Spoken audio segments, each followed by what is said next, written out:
Hello guys, thanks for tuning in. Welcome to the third and final part of this series of how I came to Qatar. And this video, things get really challenging and difficult for me because I lost my passport and I had a very small window. My position needed to be filled very urgently, so I was running the risk of losing that chance to another person, probably the person who came second for this interview. So stay tuned for the rest of this story.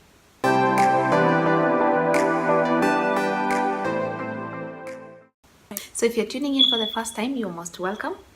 And if you have not yet subscribed to this channel, guys, again, please do so, so that you get more updates of when I upload new videos. And also, of course, you need to turn on your notifications so that you don't miss out. So again, if you haven't watched part 1 and 2 of this series and you're starting from this one, you'll be kind of confused. So my advice is go and watch part 1 and part 2 of how this whole thing started so that it makes more sense to you. Anyway, moving on. So I passed my interview and I was invited to go get my medical test done. And yes, I carried my passport with me because I thought that is what they asked me to bring, but instead I came to realize that I had been asked to carry a passport size photo for the medical certificate. But anyway, I also gave the passport to the embassy, not to the embassy, to the agency, and they scanned it and just gave it the original back to me. They would have used it later if I passed the medical for the visa application. Okay, so that evening after the medical examination, I went to town and I was shopping. I was doing some street shopping. As I mentioned before, I love to do that. So I was doing some street shopping. I also went to the supermarket. I also went to replace the screen for my phone. So there are so many places that I visited that evening that it was really hard to retrack my steps. So I went home. I got home really late, of course, still with that excitement that yay, I am moving to a new country in maybe a week or so. So when morning came, I remembered I had some money and I needed to check exactly how much money I had left because I had spent so much buying clothes and other stuff that I would need for my trip. So I went to my purse and I opened it, and immediately I noticed that my passport was not in there, and I started thinking, did I take it out when I got home the previous evening? But I couldn't remember. I couldn't remember anything about what happened to my passport, but it was missing. So I thought that maybe as I was getting maybe my phone or something from the purse, it fell out and it could be somewhere in the bedroom. I checked everywhere. I checked the living room. My sisters helped me to check. Nothing. And very quickly that whole excitement of yay, Angela is going to Qatar just crumbled down. It just went down the drain and I got so confused. I was like, how could this be happening? But I just tried to stay calm. I was like, no, there's no way God would be letting this happen at this point in time when everything needs to be speeded up, because anytime I would be called in for maybe this and that. As soon as I pass my medical, they would need to process my documents very fast, as this was a position that was to be filled very urgently. So I checked and checked and checked and there was nothing. And I couldn't tell my mom because my mom freaks out really fast. And who wouldn't? I mean, even myself, I was kind of freaked out, but I just tried to stay calm. And my sisters just told me to go to town and try to retract my steps and go to every place that I had been to the previous evening and just check with them in case they found it and kept it for me, because I had withdrawn some money from M-Pesa. I had gone to like a mobile, whatever, accessories shop to get a screen guard for my phone. I had gone to the second-hand market. I had gone to the supermarket. It was really hard to know the last place that I, parted with my passport. So first of all, before I went, I called the clinic where I went to get my medical test done, and they were very, straight on. They told me You never left your passport here. You took it out, yes, because you thought that that was what we needed, but we needed a passport photo, and you went and brought us a passport photo. So I remember that because I needed a passport photo and I had not carried one, I went to a studio to get my photo taken. I went back to the studio and was like, by any chance, did I leave my passport here? No. I went to the M-Pesa shop where I withdrew the money. No. I went to the place where I got my screen fixed. Nothing. At that point, I just thought I'm really wasting so much time. It was a Friday because I had my interview on Wednesday. I got the confirmation on Thursday. So this was Friday and time was running really fast. And of course, the public offices don't operate on weekends. So I needed to move really fast to make sure I get as much as I can done on that Friday, because Saturday and Sunday there was nothing that I would have been able to do. I was just praying, oh God, please just delay this process a little bit so that my visa doesn't come out first. So I was advised, because I lost my phone in town, that I should go to a place called Kamkunji police station and get a police report. Of course, I would need a police report and an affidavit from a lawyer confirming that indeed I lost my passport, the number was this, that, so that I could go and now take it to the passport control office to get a new passport. So I went to Kamkunji, all the way across town. I went to Kamkunji, and for a moment there was not even anybody to assist, because they were just busy dealing with some criminal cases. And then this one policeman came and asked me, Madam, what do you want from here? And I was like, I lost my passport from town, and I came to report. And I was like, this is not where you're supposed to do that. Do you know Huduma Center? And I was like, yeah. I was like, yes, go straight to Huduma Center and you'll be assisted from there. And that was again way across town to the other side. What could I have done? I walked really fast because I couldn't take a matatu or a bus. I just had to walk. So I walked really fast. But even as I was walking, I just kept thinking, maybe my passport is somewhere. I couldn't believe that I had to go through the process of applying for a new passport. And because reality had hit that I'm not going to get my old passport back, I remembered that I also needed my birth certificate. So I called my sister, because as I was coming to town, I didn't imagine that I would have to go through the process of the new application. So I did not carry the things that I would have needed for this application. I called my sister and I told her, please just check my document folder and see if you can find my birth certificate. And because my other sister was coming to town, please send it with her. And my sister checked my folder. She could not find my birth certificate. And I just felt like, this is too much. Where is this thing? I did not want to inform my mom at this point because I did not want to freak her out. So I had no choice. I had to call her and tell her that yes, my passport went missing and now need my birth certificate. We cannot find it in Nairobi. She needs to check at home. If she finds it, she needs to send it to me by a courier, so that maybe I'll have to apply for a new passport the following week. My mom checked and checked and checked for my birth certificate. She could not find it. I wanted to cry. I was like, devil, what have you done? And I was like, God, how could you allow this to happen at this point? I thought things were moving really smoothly. I felt crushed, guys. I felt really crushed. I did not know what to do. And considering the fact that applying for a new passport would have costed me 12,500 Kenya shillings, if I'm not wrong. I didn't even have that kind of money. So there was nothing else I could do. And I just started praying to God, please God, then just let my birth certificate resurface. You have brought me this far, please don't leave me at this point.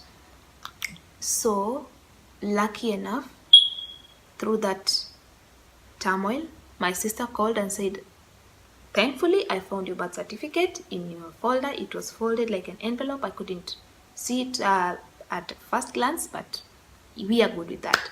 So, I just breathed a sigh of relief. There was hope. There was hope that I could still go to Qatar.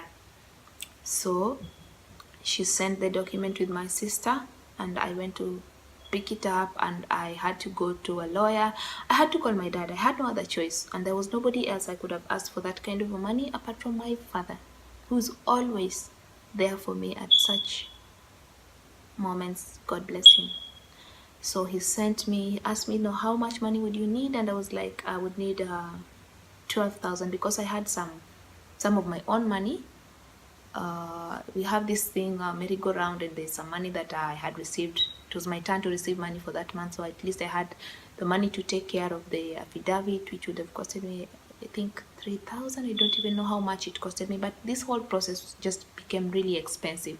So I went to a lawyer, paid for that, got the affidavit. It couldn't have been done really fast, because when I went to the law firm, they were holding a meeting. I had to wait until lunch hour. When they finished this meeting, then I got this document. And remember, time is moving fast. It's already a Friday.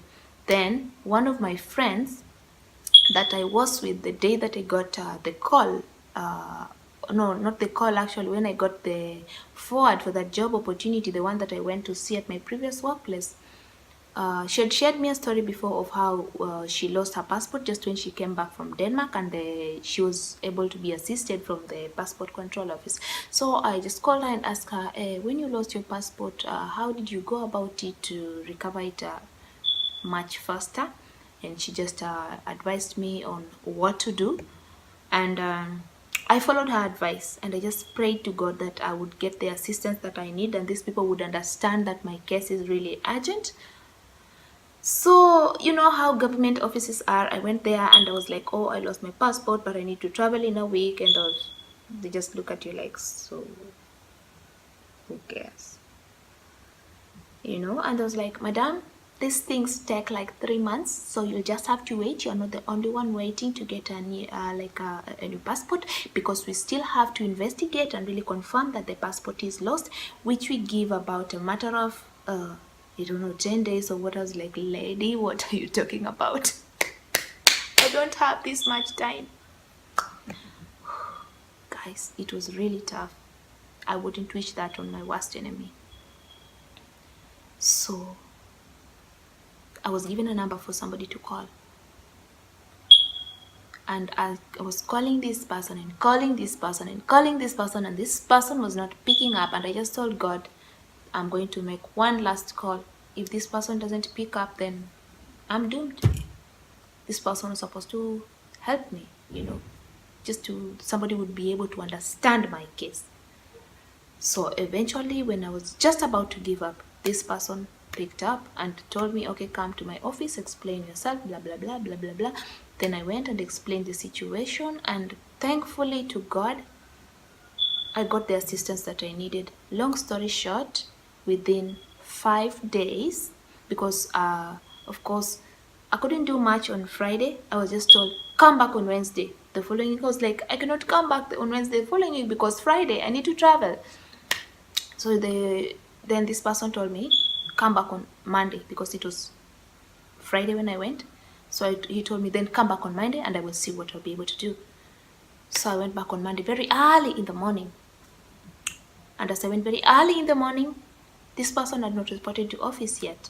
And I called him and I told him, I'm right here, but you're not in your office. And he told me, yeah, you came really early, go take a walk, you can come back at 10.